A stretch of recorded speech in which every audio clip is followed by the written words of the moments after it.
Welcome back to This Week in Immigration. I'm Jordan Lapierre, happy to be back with you, and a quick word of thanks to Blake Johnson for filling in as acting host on the last episode.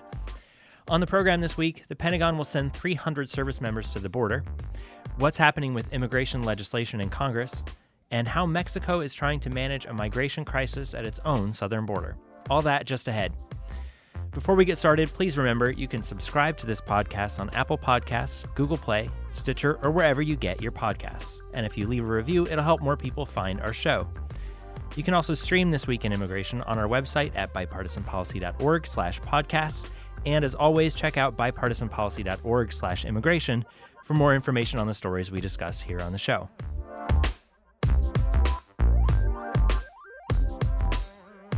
And here with me today are Theresa Cardinal Brown, Director of Immigration and Cross-Border Policy. She's on Twitter at BPC_T Brown. Hi, Theresa. Hey, Jordan. Great to be back. Laura Hall, Senior Manager at BPC Action, on Twitter at LHallDC. Hi, Laura. Hi, Jordan. Happy to be back. David Lapan, BPC Vice President of Communications. You can find him at Dave Lapan DC. Hi, Dave. Hello. And Cris Ramón, Senior Immigration Policy Analyst, on Twitter at CRamonBPC. Hi, Cris. Hey, Jordan. How you doing? Good. We start off today with the ongoing migrant crisis at the U.S.-Mexico border. Last week, the Defense Department announced it will send more than 300 military personnel to assist with managing migrant flows, taking on tasks like driving migrants and providing humanitarian assistance. That comes at the request of Homeland Security. At the same time, the Trump administration has published a memo outlining 3 potential regulations it will pursue to make the process of claiming asylum tougher. Dave, let's start with the Defense Department's announcement. What kind of assistance are these service members going to provide to DHS? Well, one thing to recognize first is that in the 300 are additional troops. So we already have approximately 5,000 military troops doing work at the border, both a mix of active duty forces and National Guard troops.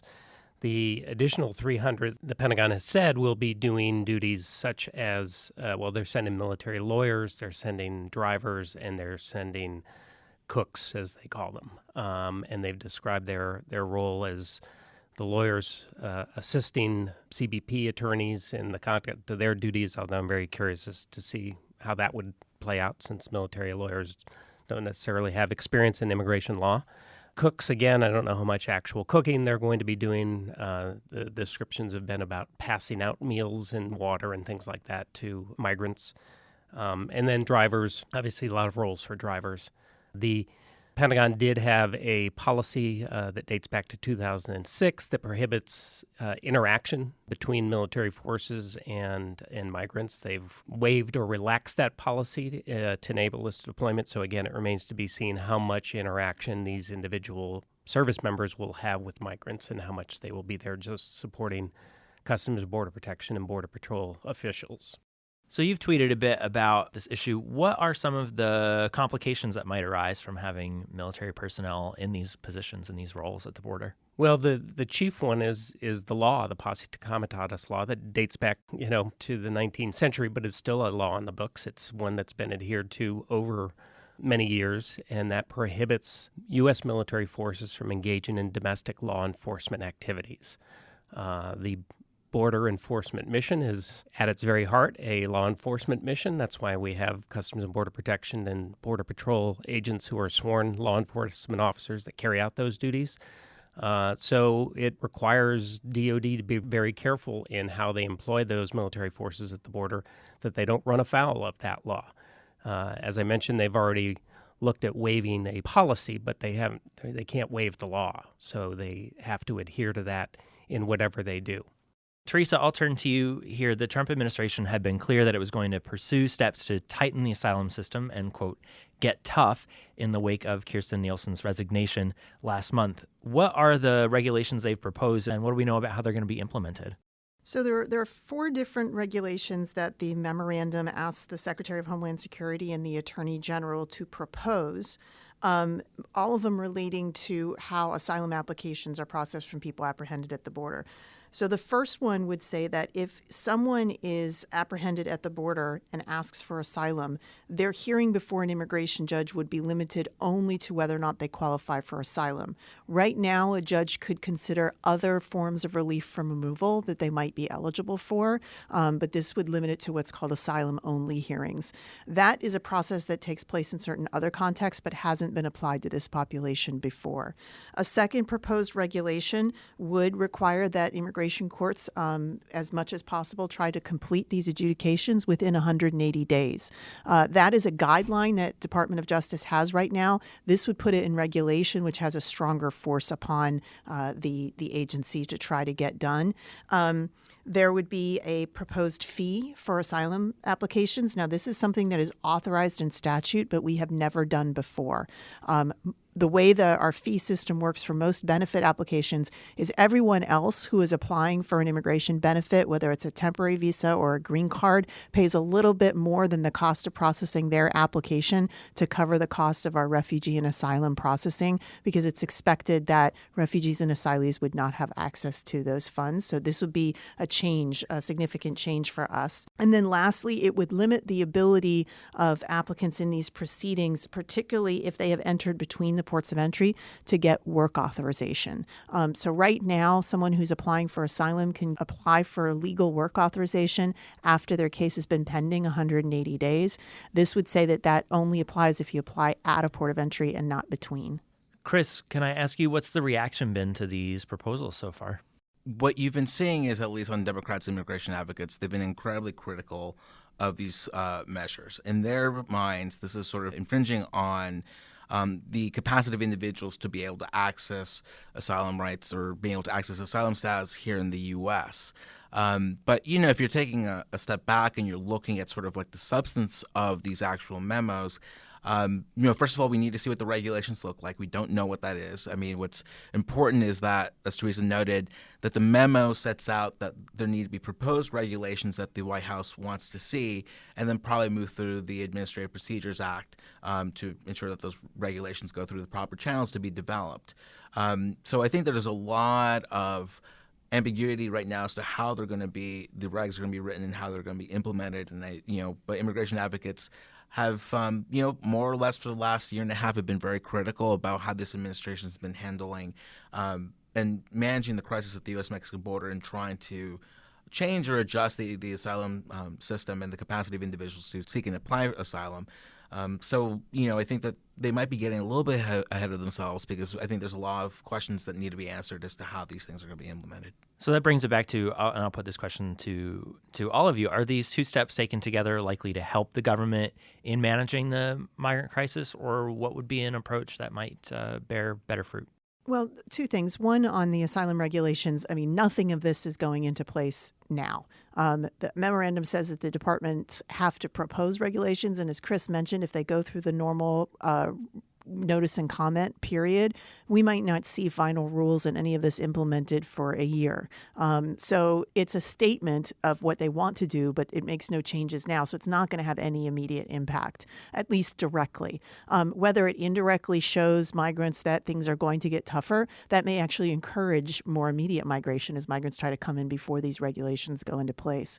On the broader issues of the military at the border, I think we've had lots of conversations about that here. The fact that DHS is trying to expand the mission roles that DOD can fill.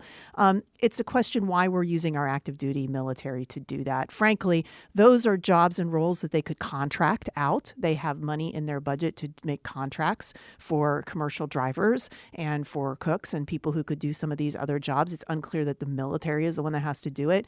I am, like David, I'm kind of troubled by the idea of military lawyers assisting in immigration cases who have absolutely no background in immigration law, one of the areas of law that is compared to tax law in its complexity. And, to the extent that might be deemed fairly close to engaging in a law enforcement activity. If you're assisting ICE in prosecuting immigration cases in immigration courts, that's a law enforcement activity. So I'd say they're skirting the line there. But I think the bigger question is, as you said, what's actually needed? And to the extent that DHS is trying to address the humanitarian concerns of the border. I think they should be applauded for that because that is probably the primary issue that we have to deal with right now. But they should look otherwise. Inside DHS, they have an entire agency who provides humanitarian relief after natural disasters every year. That's called FEMA. And they should be able to have a way to use an immigration FEMA, use some of those authorities to coordinate better, to use contracts. I mean, this is something that they should be considered. Active duty military are both very expensive from a governmental point of view, but they're also taking them away from other national security missions. And yes, they have a support to civil authorities role, but that is a minor part of their mission, not the major part.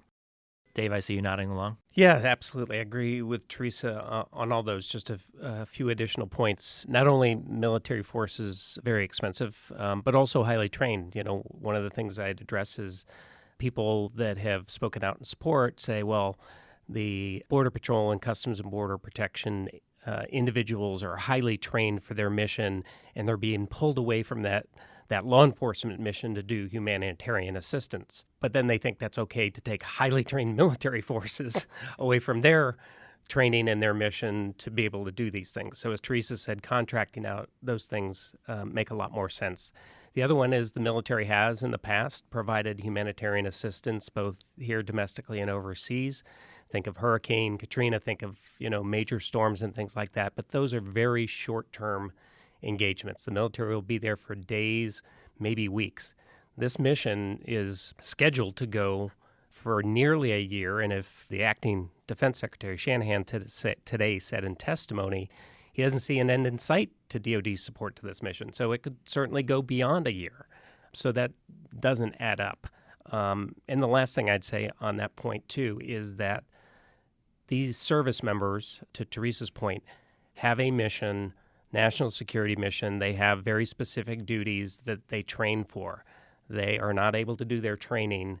They're not able to do the things that we would require them to do in a crisis situation, a war or a conflict, because they're spending their time doing humanitarian support at the border in a long-term way rather than, again, a very short-term. And I think the last thing to add is I think there's a good case to be made, obviously, that CBP needs to keep receiving funding from Congress to be able to fund this humanitarian mission. But like Theresa was saying, I think an immigration FEMA is a lot more effective because it creates sustainability in the system. You don't want to have a situation where we're just seeking funding every single year to continue dealing with the crisis at the southern border.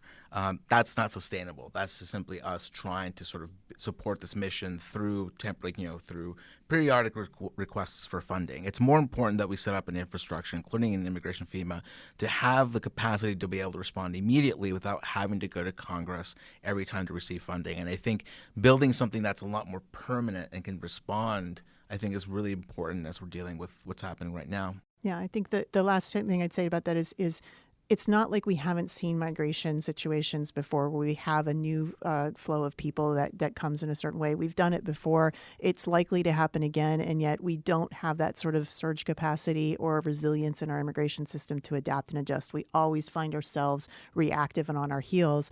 This has been sort of a crisis that has just grown since 2014, and every attempt to sort of deal with it strictly by our normal immigration border processes and enforcement has failed.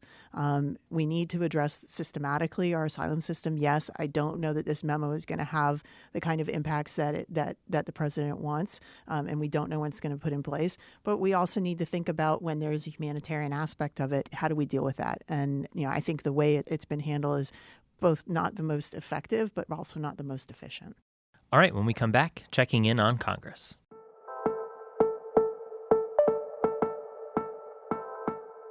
As the border crisis continues to shape the immigration debate, lawmakers have started rolling out immigration legislation following several hearings earlier this year. House Democrats kicked things off by introducing a new version of the DREAM Act in March. Other bills have been introduced that would eliminate country restrictions for high-skilled immigrants and tighten the asylum system. So, will the 116th Congress be active in looking at immigration issues? Now, Laura, before we get into that, another role Congress plays beyond legislating is oversight, and it sure seems that House Democrats have been active on that front. Yes, definitely. So we've had a lot of hearings. I mean, you've seen a series of hearings calling up McAleenan and Nielsen when she was still in office and, kind of overseeing the things that have been taking place at the border kind of from a hearing perspective. So that means that the members get a chance to kind of question the acting officials and see get their perspective on what might be happening at the border or kind of in the broader immigration policy system writ large. So then turning to legislation, what's been rolled out so far, and what bills do we think are likely to be introduced in the coming weeks? Yeah, so a thing that I think is pretty encouraging about the current Congress so far is while we haven't seen a lot of results, we are seeing some regular order. What's happening is these bills are being introduced, kind of how the system is supposed to work. These bills are being introduced. We're holding hearings on them. We had a subcommittee hearing on this Dream bill. There's going to be a broader committee hearing coming up, and then I think the plan is to move it to the floor. So while there's maybe not rapid immigration, results and answers and kind of moving things forward instantly, it's kind of slowly plodding along as the system is supposed to be plodding along. So we've got the right now it's a Democratic only bill on the House side looking at DREAM and TPS. There is a bill on the Senate side too that is bipartisan. I don't think there's been quite as much momentum moving that bill forward on the Senate side. They're focused on other things over there right now, but slowly but surely it seems that things are marching on. I hope that momentum continues. I think that remains to be seen though. Yeah, any other insights you have on what's happening in the Senate?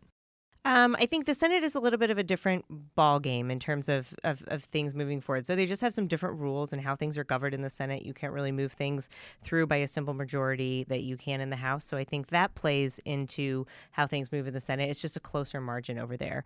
The Republicans are in charge, so I think there's kind of a tendency to have a little bit less oversight on Trump's policies because probably for the most part, they're more in line with what the administration is doing over there. So I think you see a little bit less of that going on.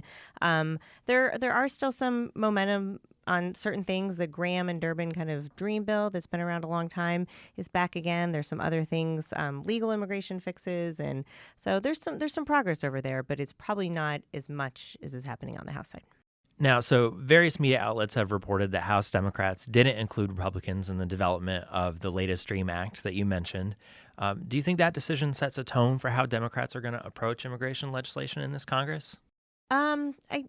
Potentially, yeah. I mean, I think their goal. So once you get in office or in power, I think the idea is that you can take care of your own first. And I think that an important thing to note is there's so many divisions within the Democratic caucus, from the more progressive wing who might want to handle things in a certain direction, some of these majority makers who came in from conservative districts, who took seats from Republicans, who have to think about defending their seat in 2 years. Keeping the Democratic caucus itself happy is a bit of a balancing act. And then to have to add in those Republicans too, I'm a little bit disappointed that they didn't do some of that initial outreach to the Republicans to kind of see if they could have introduced this as a bipartisan bill. I hope that as it moves forward and moves through committee and to the floor, there might be some movement there and there might be some outreach. I think that that's still to come. We'll see if they're going to kind of take that path, but I hope so. All right. On the other side of a break, Mexico faces a migrant crisis at its own southern border. Finally today, we turn to Mexico's ongoing efforts to manage the Central American migration crisis at its own borders. Recent reports indicate that the Mexican government cracked down heavily on the latest so-called caravan entering the country, including arresting more than 300 people. In response to criticism from human rights advocates, the Mexican government reiterated its commitment to promoting a migration policy based on respect for human rights. However, that comes as polls find more Mexicans unhappy with this aspect of their government's policy. Cris, walk us through what happened with the crackdown at Mexico's southern border and how that action fits within the Mexican government's broader immigration strategy. So what happened at the end of April is that there was a caravan of approximately 3,000 people that are arriving at Mexico's southern border. And what media reports showed, both in video and also in reporting, is that approximately 300 people were pulled from the caravan, detained, and obviously will be probably put into removal proceedings as a way of just sort of basically breaking apart the caravan. It was decidedly an enforcement action. It didn't seem like there was anything humanitarian from, especially in comparison with what we see in the Mexican government do, with prior caravans, where individuals would be entering and then they would actually, in some instances, give them humanitarian visas to stay and work in Mexico for a year. None of that happened here. It was very much an enforcement action, and I think was definitely meant to send a message to migrants who are entering Mexico that the Mexican government is going to be taking a tougher stance on the caravans. Now, in terms of like more broadly where, this action, this enforcement action fits with the migration policy of the new Mexican president, Andrés Manuel López Obrador, known as AMLO in short, this is where it's going to get interesting because AMLO has largely said his migration policy is going to be based on respect for human rights and sort of expanding humanitarian protections for individuals who are seeking refuge in Mexico. But, what we've been seeing over the last couple of weeks, especially, as the Trump administration has sort of been pressing Mexico to clamp down on migration into its southern borders, that they have been doing more high-profile enforcement actions. So I think it's sort of, them trying to increase the enforcement actions to be able to address audiences in the United States. But at the same time, I think also there is a growing sentiment among the Mexican public that they are starting to get a little bit tired of the number of individuals coming into the country. They're getting tired of the caravans. And so I think he's also trying to sort of speak to an internal domestic audience as he's doing this. How are these crackdowns impacting the routes migrants take through Mexico to reach the United States? So what the reporting has shown over the last couple of weeks is that for a long time, one of the main routes into Mexico and through Mexico was on a train known as the Beast. And this has been one of the ways that migrants would travel through Mexico to reach the U.S.-Mexico border. But what's been happening in recent years is that there's been a lot of crackdowns on Central Americans who've been using this train to enter and travel through Mexico. The issue is now that caravans are starting to look less appealing, and then that there are individuals who just aren't willing to pay smugglers to be moved through Mexico to the United States, that people are starting to go back and using the Beast again. The Associated Press has been making, at least in the U.S. media, has been reporting this, and that what they've also been noting is that folks who work with migrants in Mexico have been saying that this is a trend that they're seeing. So I think more than anything else, what this suggests more broadly is that migrants who are entering Mexico are going to try to find whatever way they can to enter and travel through Mexico to either find humanitarian protection in Mexico or reach the U.S.-Mexico border. And routes that are very risky. The Beast, it is a train, and there are people who've fallen off and lost limbs, have been killed. There's nothing safe about this. So I think, if anything, we're going to see them maybe take riskier routes as long as enforcement actions against caravans continues. The only thing I might add, Jordan, is that the caravans, one of the functions of the caravans for the migrants was, one, it meant that when they traveled in caravans, they had protection as a group from those who might prey upon the migrants for crime or extortion or anything else.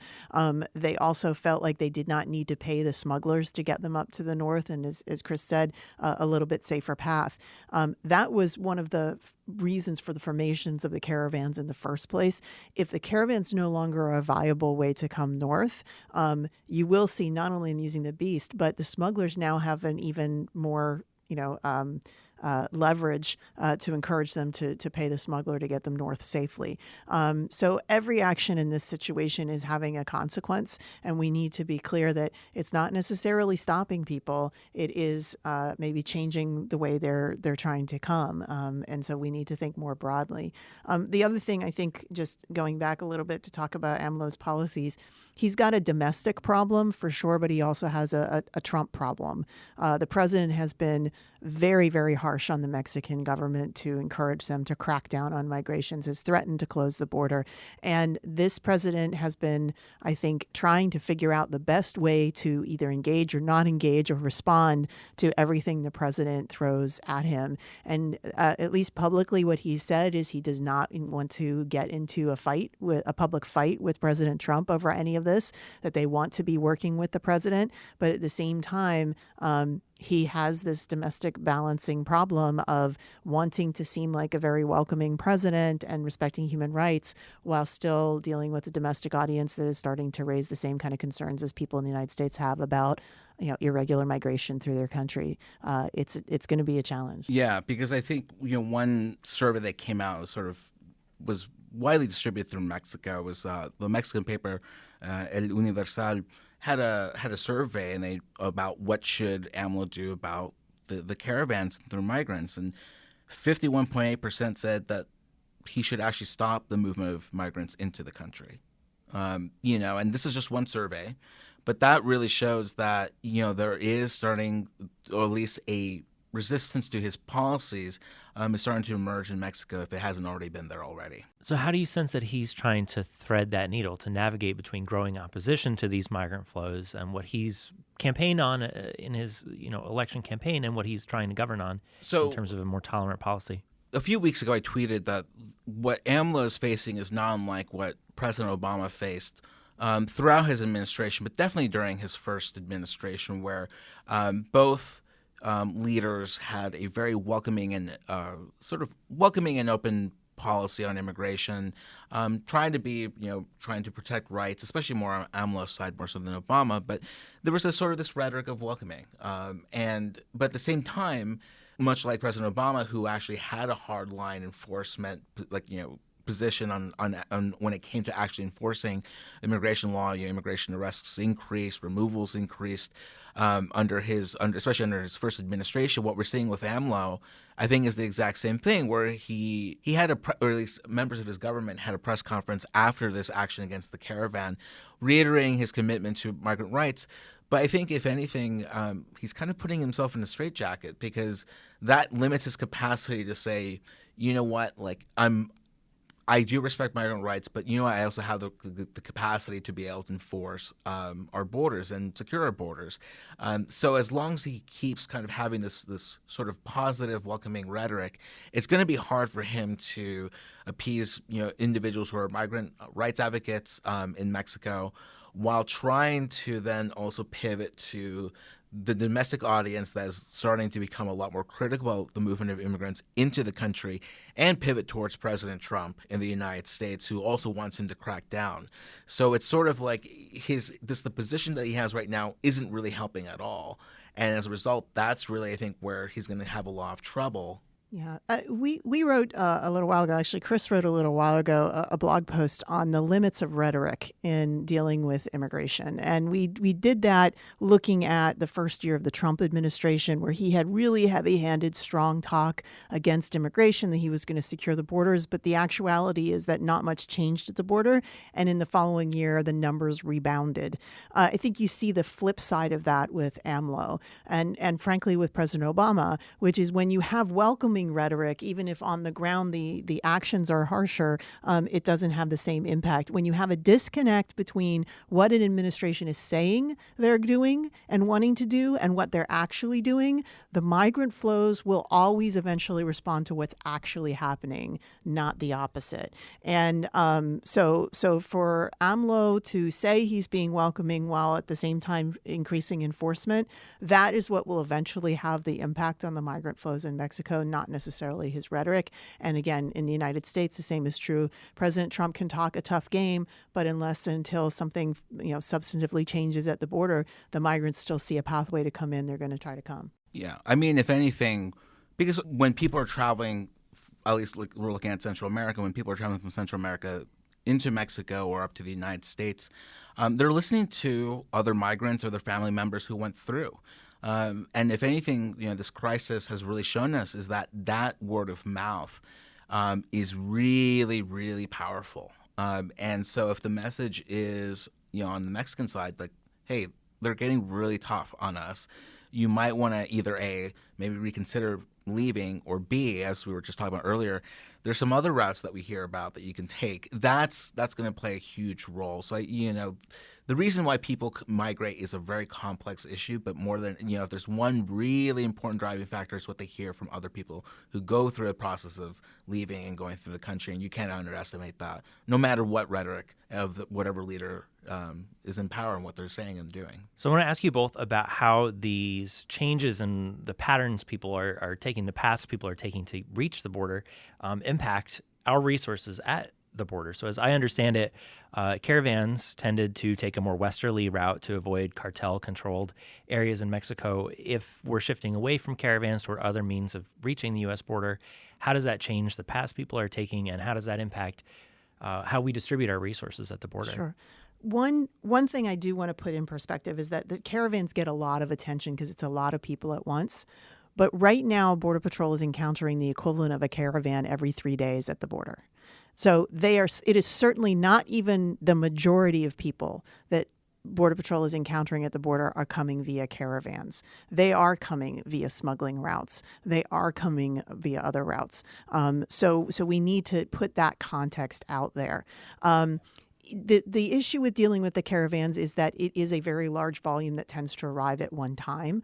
But even smaller volumes arriving together are creating problems. So migrants right now are arriving in smaller areas of the border, more remote areas of the border, like Yuma, Arizona, and West Texas and New Mexico, by the hundreds at a time. And that is enough to overwhelm what is going on there. You're right. A lot of the caravans tended to end up in San Ysidro. What we've seen is that once they realize they can't necessarily get in right away there, they are themselves moving to other parts of the border to attempt entry there. And the smugglers are encouraging that. The overall flow is the issue that CBP is having to deal with at the border. And now it is expanded. What started as a phenomenon that was really concentrated in South Texas and the Rio Grande Valley is pretty much now everywhere along the border is seeing some form of this happening. So at some point, we have to figure out how we manage this flow of migrants. What can we do to process people as quickly as possible, grant status to those who deserve it, and return those who don't? That's the overall process, and treat them humanely while we're doing it. That's the conundrum that we have to deal with. And until we can figure out how to do that all at the same time, this situation is not likely to abate soon. And the same thing is that when you're looking at what's happening at Mexico's southern border, the caravans are getting a lot of attention, and obviously the government has, I think they've been using crackdowns on the caravan to make a very public statement on entry into Mexican territory. But the simple fact of the matter is that people are entering that country through a whole host of different means, and not to mention Mexico's southern border is a lot of it's jungle. A lot of it's very remote. It's very easy for folks to be able to find ways to enter the country. Not to say that Mexico's southern border doesn't lack any enforcement capacity, but that's just sort of the reality of the situation that, much like our southern border, people can find ways to enter. It's an issue of really thinking, how are people entering into Mexico, and then how are they traveling through Mexico to be able to arrive to the U.S. But if there's one big picture, it's that there are just a lot of people entering and reaching the U.S. Through whatever means possible, and arriving in high numbers to be able to push a system that was never designed to be able to deal with large influxes of families and unaccompanied children. And we've been saying this, I think, on this podcast ad nauseum for a very long time, that really it was a system designed for single Mexican men. There were high levels of apprehensions when we designed that for these numbers in the 80s and the 90s, but right now we're just facing a whole different flow, and I think both Mexico and the United States will continue struggling with this, at least for the foreseeable future. I think that common refrain is a good place to leave it. Cris, Theresa, Laura, Dave, thanks to you all for joining me, and thanks to you for listening. We'll be back in 2 weeks. In the meantime, please take a second to find us on Facebook by searching Bipartisan Policy Center, or on Twitter at BPC_bipartisan. And don't forget to subscribe and leave your feedback on this podcast on Apple Podcasts, Google Play, Stitcher, or wherever you get your podcasts. Just search Bipartisan Policy Center. This episode of This Week in Immigration was written by Cris Ramón and myself, and produced by Emily Schrader and Kelly Parsons. That's all for now. Join us again next time on This Week in Immigration.